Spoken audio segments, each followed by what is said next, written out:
जय जगन्नाथ पिलाने आज देखा plus three fast year second semester political science core 3 unit 2 selected 5 mark question exam रे आसीबार बहुत संभावना रही एवं ता सहित केतेक यूनिवर्सिटी एग्जाम चली देखा सिलेक्टेड लॉन्ग क्वेश्चन बा 5 मार्किया क्वेश्चन।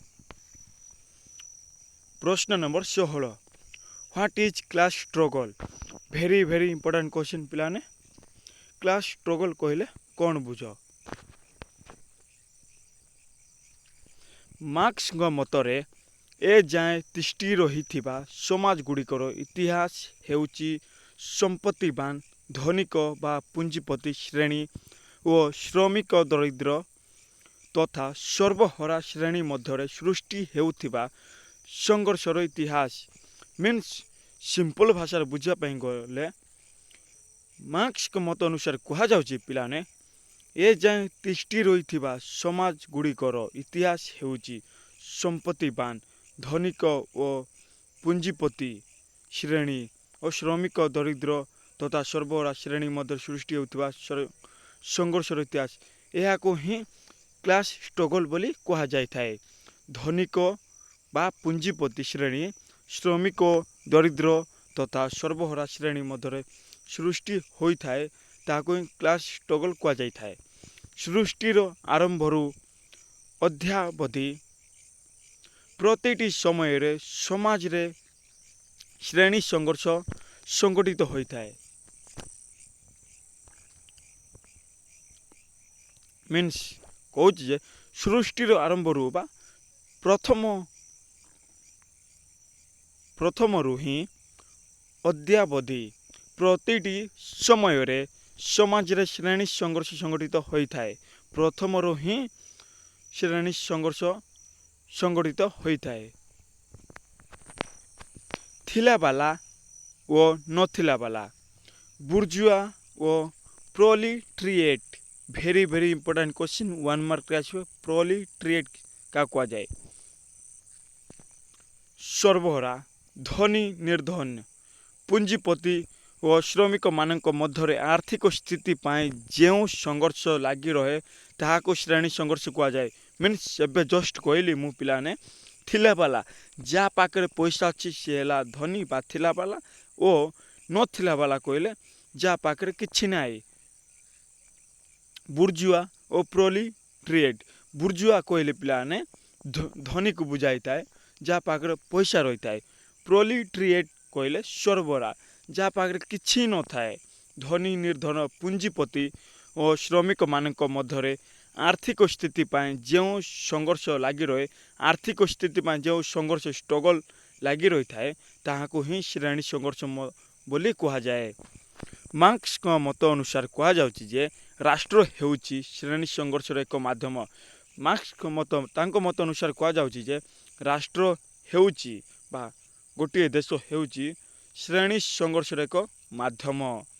यही संघर्ष केतेबेले शासक गोष्ठी को सीधासलख भावे केतेबेले गुप्त भावे संघर्षरत रही पुंजीपति और शासक गोष्ठी को ध्वंस करने चिंताधारा प्रकटित करिथाए।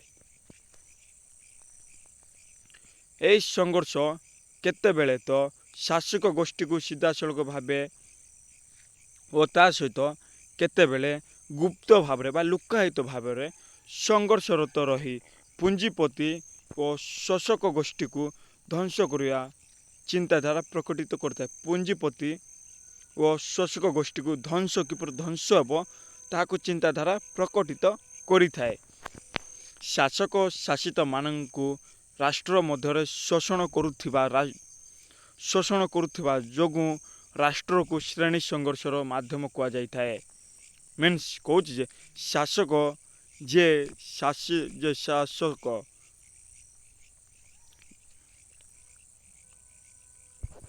शासन करता है शासक और शासित मान जे शासित होता है से मानक राष्ट्र मध्य शोषण करुथिबा जोगु राष्ट्र को श्रेणी संघर्ष माध्यम बोली कहा जाए। मार्क्स का ए तत्व श्रमिक मानक एकत्र करी संगठित करने एक स्लोगान अटे बोली केतेक मत दे थांती। ମାର୍କ୍ସଙ୍କ ମତରେ ଶ୍ରମିକ ଓ ସର୍ବରା ମାନେ ସଂଗଠିତ ହୋଇ ପୁଞ୍ଜିପତି ଶାସକ ବା ଶାସନ ବିରୋଧରେ ହିଂସା ବିପ୍ଳବ ରକ୍ତପାତ ମାଧ୍ୟମରେ ଯେଉଁ ସଂଘର୍ଷ ଅନବରତ ଭାବେ ଜାରି ରଖିବେ ଶେଷରେ ସର୍ବରାମାନଙ୍କ ବିଜୟ ଘଟିବ। ଶେଷରେ ସର୍ବରାମାନଙ୍କ ବିଜୟ ଲାଭ କରିବେ ଯାହା ପାଖରେ କିଛି ନଥାଏ। ପୁଞ୍ଜିପତି ବା ବୁର୍ଜୁଆମାନଙ୍କ ଭଗ୍ନସ୍ତୂପ ଉପରେ ସର୍ବରାମାନେ ଏକଛତ୍ରବାଦ ଶାସନ ପ୍ରତିଷ୍ଠା କରି ଶ୍ରେଣୀବିହୀନ ସମାଜ ସୃଷ୍ଟି କରିପାରିବେ। ଶାସନ ପ୍ରତିଷ୍ଠା କରି ଶ୍ରେଣୀ ହିଁ ନଥିବ ସେପରି ସମାଜ ସୃଷ୍ଟି କରିପାରିବେ।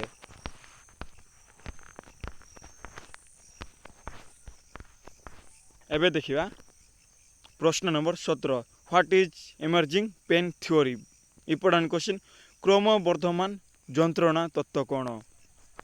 ମାର୍କ୍ସଙ୍କ ଚିନ୍ତାଧାରା ଅନୁସାରେ ଶ୍ରମିକମାନଙ୍କର ଜୀବନର ମାନବୃଦ୍ଧି ନ ଘଟି ଅଧୋଗତି ଘଟିବାରେ ଲାଗିଛି। ଅଧୋଗତି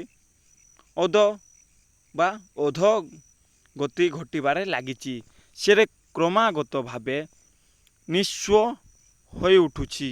ଏହି ନିଃସ୍ୱତା ଶ୍ରମିକ ଗୋଷ୍ଠୀକୁ ଏପରି ଦୁଃଖିତ, ମର୍ମାହତ ଓ ଯନ୍ତ୍ରଣାରେ ଜର୍ଜରିତ କରିଥାଏ। ମର୍ମାହତ ଓ ତା ସହିତ ଯନ୍ତ୍ରଣାରେ ଜର୍ଜରିତ କରେ ଯେ ଶ୍ରମିକମାନଙ୍କ ପକ୍ଷେ ଅସହ୍ୟ ହୋଇଉଠିଥାଏ ବା ସାହାଯ୍ୟ ନଥାଏ, ଅସହ୍ୟ। ଶ୍ରମିକମାନଙ୍କର ରାଜନୈତିକ କ୍ଷମତା ରହିନଥିବା ଯୋଗୁଁ ସେମାନେ କିଛି ମତ ପ୍ରଦାନ କରିପାରିନଥାନ୍ତି। ମିନ୍ସ କହୁଛି ଯେ ଶ୍ରମିକମାନଙ୍କ ରାଜନୈତିକ କ୍ଷମତା ରହିନଥାଏ ପିଲାମାନେ, ସେଥିପାଇଁ ସେମାନେ କିଛି କହିପାରିନଥାନ୍ତି। ମାର୍କ୍ସ ତାଙ୍କରି ପୁସ୍ତକ ଦାସ୍ କ୍ୟାପିଟାଲରେ ଭେରି ଇମ୍ପୋର୍ଟାଣ୍ଟ କ୍ୱେଶ୍ଚିନ୍ 1 ମାର୍କରେ ଆସିବ। ମାର୍କ୍ସଙ୍କ ପୁସ୍ତକ ହେଉଛି ଦାସ୍ କ୍ୟାପିଟାଲରେ ଲେଖିଛନ୍ତି ଯେ ଯଦିଓ ପୁଞ୍ଜିପତିମାନଙ୍କ ସଂଖ୍ୟାରେ ହ୍ରାସତା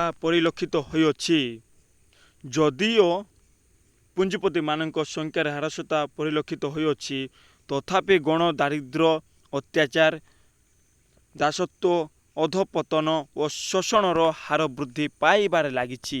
ମିନ୍ସ ଆଉଥରେ ଦେଖିବା ତଥାପି ଗଣ ଦାରିଦ୍ର୍ୟ, ଅତ୍ୟାଚାର, ଦାସତ୍ୱ, ଅଧପତନ ଓ ଶୋଷଣର ହାର ବୃଦ୍ଧି ପାଇବାରେ ଲାଗିଛି।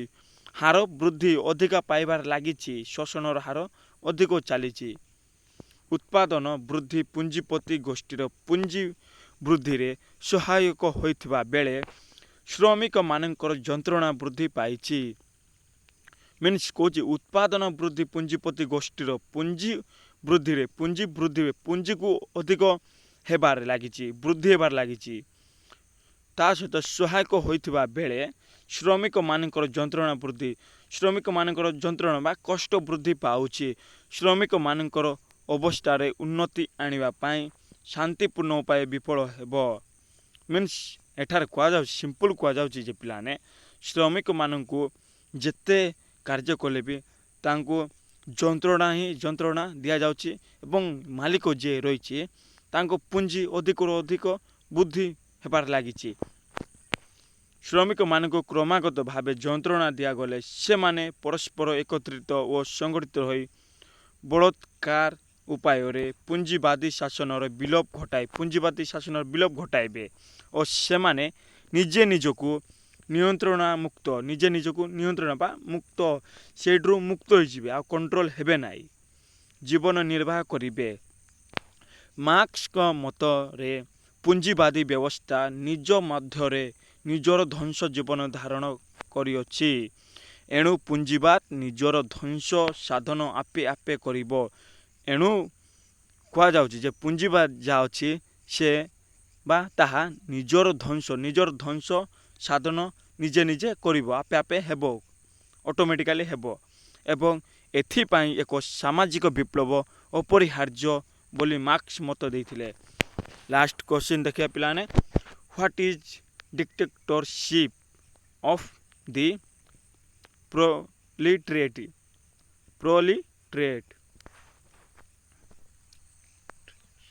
ପ୍ରୋଲିଟ୍ରିଏଟ୍ସ। ସର୍ବହରାର ଏକଛତ୍ରବାଦ କହିଲେ କ'ଣ ବୁଝ? ସର୍ବହରା କହିଲେ ଦରିଦ୍ର, ଭୂମିହୀନ ଓ ସମ୍ପତ୍ତି ଶୂନ୍ୟ ବ୍ୟକ୍ତିବିଶେଷମାନଙ୍କୁ ବୁଝାଇଥାଏ। Very very important question. ସର୍ବହରା ମିନ୍ସ ଦରିଦ୍ର, ଯେ କିଛି କାର୍ଯ୍ୟ କରିବି ନଥିବ, କିଛି ମିଳୁନଥିବ।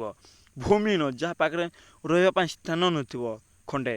ଓ ସମ୍ପତ୍ତି ଶୂନ୍ୟ, କିଛି ଟଙ୍କାଟେ ବି ସମ୍ପତ୍ତି ନଥିବ, ଶୂନ୍ୟ ଥିବ ବ୍ୟକ୍ତିବିଶେଷମାନଙ୍କୁ ବୁଝାଇଥାଏ। ପୁଞ୍ଜିବାଦୀ ରାଷ୍ଟ୍ରରେ ଏହି ସର୍ବହରା ଖଟିକିଆ ଶ୍ରମିକମାନେ ସର୍ବଦା ପୁଞ୍ଜିପତିମାନଙ୍କୁ କ୍ଷମତାରୁ ଅନ୍ତର କରି ସର୍ବହରାର ଶାସନ ପ୍ରତିଷ୍ଠା କରିବା ଚିନ୍ତାଧାରା ପରିପୋଷଣ କରିଥାନ୍ତି। ମାର୍କ୍ସଙ୍କ ମତ ଅନୁସାରେ କୁହାଯାଉଛି ଯେ ସମାଜର ଅର୍ଥନୈତିକ ବ୍ୟବସ୍ଥା ଭିତ୍ତିରେ ମନୁଷ୍ୟ ସମାଜକୁ ପୁଞ୍ଜିପତି ଓ ସର୍ବହରା ଗୋଷ୍ଠୀ ଭାବେ ଆଖ୍ୟା ଦିଆଯାଇଥାଏ। ମାର୍କ୍ସଙ୍କ ମତ କୁହାଯାଉଛି ପିଲାମାନେ ସମାଜରେ ଯାହା ରହିଥାନ୍ତି ସେମାନେ ସମାଜର ଅର୍ଥନୈତିକ ବ୍ୟବସ୍ଥା ଭିତ୍ତିରେ ମନୁଷ୍ୟ ସମାଜକୁ ପୁଞ୍ଜିପତି ଓ ସର୍ବହରା ଗୋଷ୍ଠୀ ଭାବେ ଆଖ୍ୟା ଦିଆଯାଇଥାଏ। ସମାଜର ଯେଉଁ ବର୍ଗର ବ୍ୟକ୍ତି ବିଶେଷ ନିଜର ଜୀବନ ଧାରଣ ପାଇଁ ଶ୍ରମ ବିନିମୟ ଉପରେ ସମ୍ପୂର୍ଣ୍ଣ ରୂପେ ନିର୍ଭର କରନ୍ତି, ଶ୍ରମ ବିନିମୟ ଉପରେ ସମ୍ପୂର୍ଣ୍ଣ ପୁରା ନିର୍ଭର କରିଥାନ୍ତି ଏବଂ ତା ସହିତ ତାର ପ୍ରତିଦାନରେ ପୁଞ୍ଜିରୁ ପ୍ରାପ୍ତ ଲାଭ ପାଆନ୍ତି ନାହିଁ। ଯେଉଁମାନଙ୍କର ସୁଖ ଦୁଃଖ ଜୀବନ ମୃତ୍ୟୁ ମିନ୍ସ ଟିକେ ବୁଝିବା, ବିନିମୟ ଉପରେ ସମ୍ପୂର୍ଣ୍ଣ ରୂପେ ନିର୍ଭର କରନ୍ତି ଏବଂ ତା ସହିତ ପ୍ରତିପାଦନରେ ପୁଞ୍ଜିର ପ୍ରାପ୍ତ ଲାଭ ପାଆନ୍ତି ନାହିଁ। ପୁଞ୍ଜିର ପ୍ରାପ୍ତ ଲାଭ ବା ତାଠୁ ଅଧିକ ଲାଭ ପାଆନ୍ତି ନାହିଁ ବା କମ୍ ପାଆନ୍ତି। ସେଥିପାଇଁ ଯେଉଁମାନଙ୍କର ସୁଖ ଦୁଃଖ ଜୀବନ ମୃତ୍ୟୁ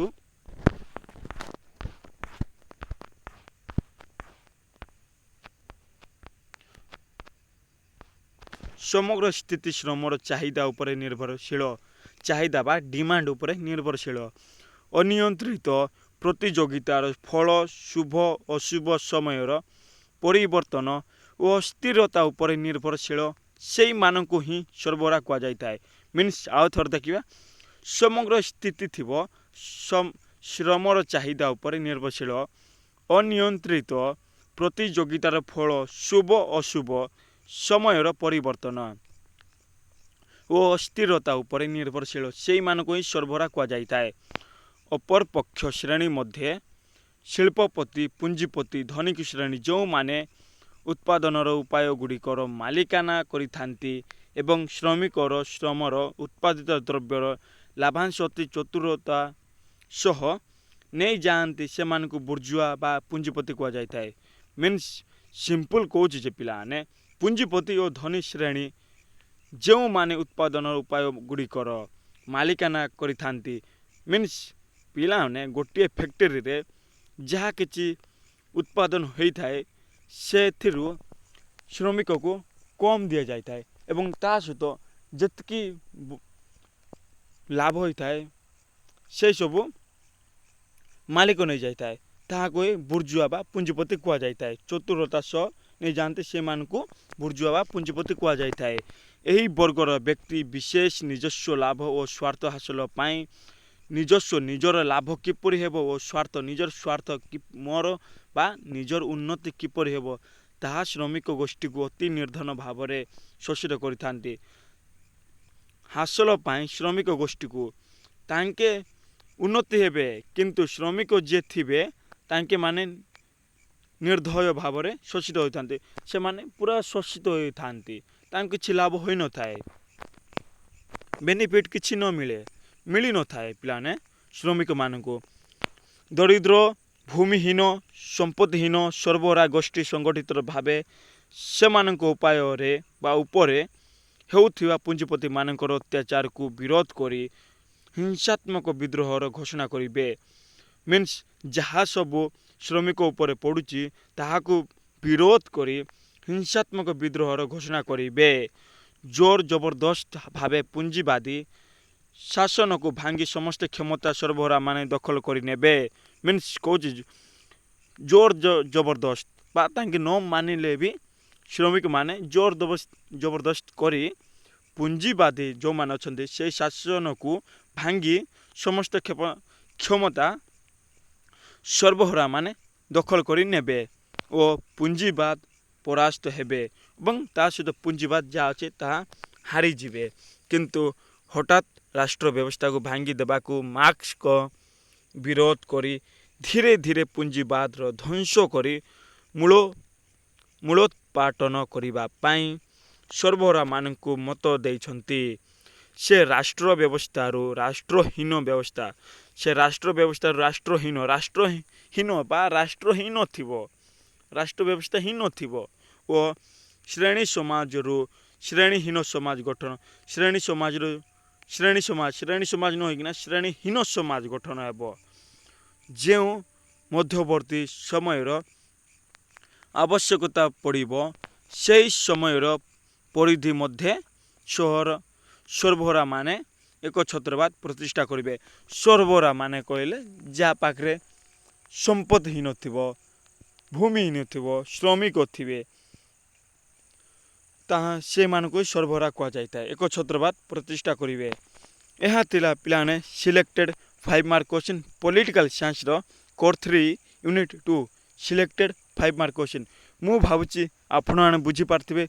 ए वीडियोटी को शेष पर्यंत देखंतु एवं आपण फ्रेंड्स को शेयर करंतु। जय जगन्नाथ।